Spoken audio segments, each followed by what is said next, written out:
ఒక మంచి తండ్రిగా నువ్వు బ్రతికితేనే నీ పిల్లల్ని దండించగలుగుతావు. దారి తప్పినప్పుడు పిల్లల్ని హెచ్చరించగలుగుతావు.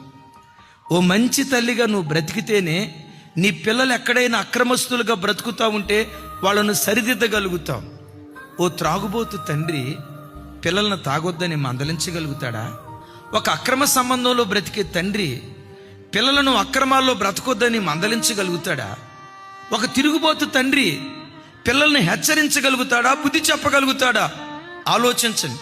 ఒక తండ్రిగా నువ్వు దారి తప్పితే, దారి తప్పిన నీ నడత నీ పిల్లలు తప్పు చేసినప్పుడు దిద్దుబాటు చేయలేకుండా నీ తప్పే నీ నోటికి తాళం వేస్తుంది. జాగ్రత్త.